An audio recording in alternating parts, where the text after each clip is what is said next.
It's true. I've paid my barber over $4,500 over 9 years, and this is an extremely good lesson for those who are new business owners or for those who are thinking about starting a business in the future. Now, how is it that I spent $4,500?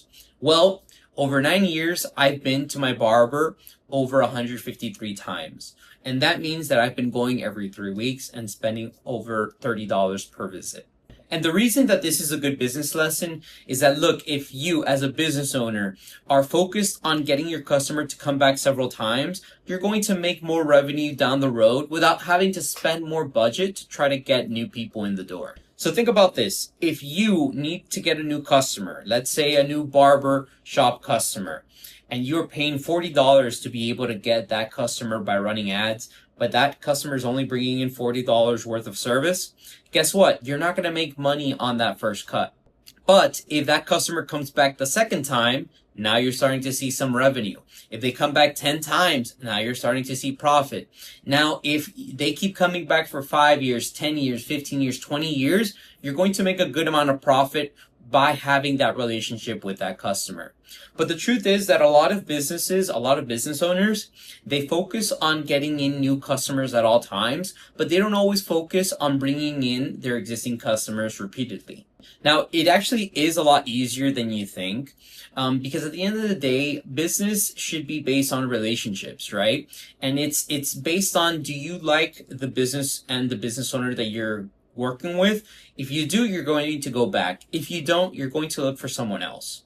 And the reason why I think I've been back to my barber over 153 times is because he has gotten to know me on a personal level. He knows what I'm interested in. He knows what type of haircut I'm interested in. And he remembers who I am by my first name, which, believe it or not, I had gone to several different barbers before him, and not everyone is as warm and approachable. And it really makes a big difference if, as a business owner, you're focused on building that customer relationship. Because once you're able to establish that customer relationship, that customer will keep coming back to you several times. In fact, I know I've already recommended 2 different people to my barber, and I know that one of those individuals is still going to him every few weeks. And I know this because he's my brother. My brother's going to my barber because I told him, you have to go check out this barber.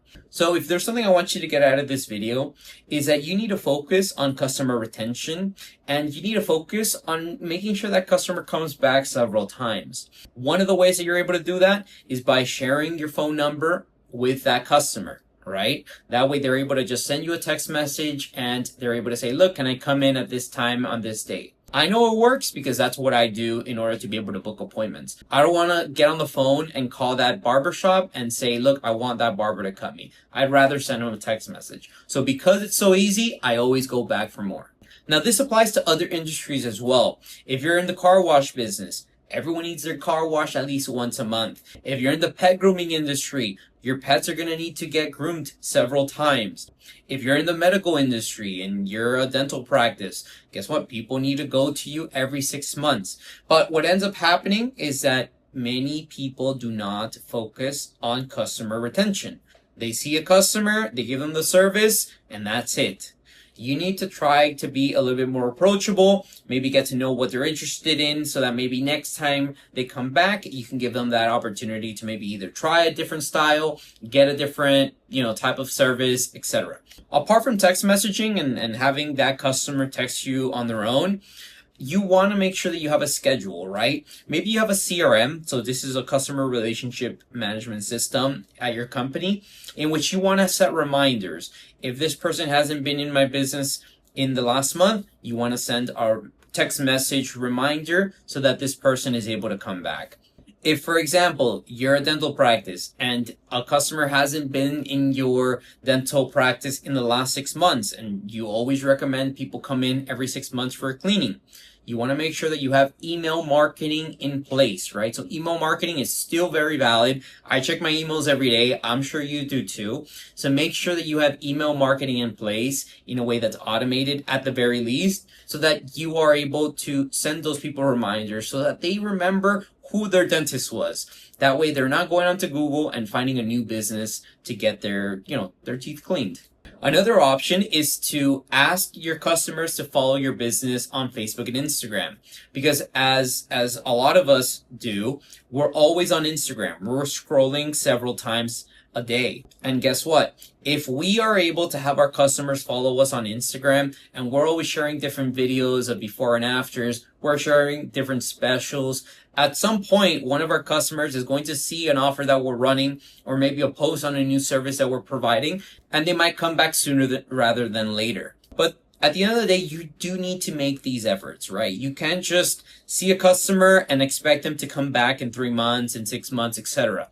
You need to make it easy for them to know that you exist, and you need to continuously be proactive at getting people to come back. So like I said, text messages are a good option.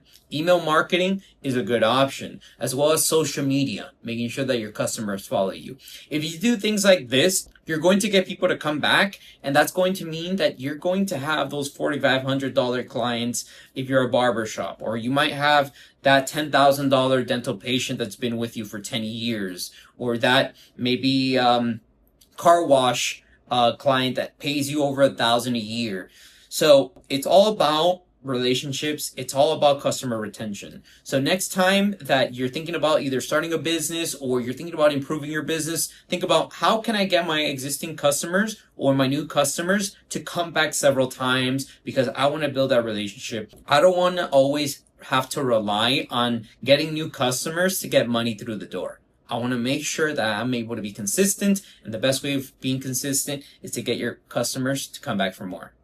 Now, if you're in a position where you need more customers, period, right? Maybe you're a new business, check out this video over here where I'm going to show you what you can start doing today to start getting more people through the door. And of course, marketing and business growth, it's always a work in progress. I recommend you follow me on this YouTube channel because I'm sharing everything I know about marketing that I wish I knew 10 years ago before I started.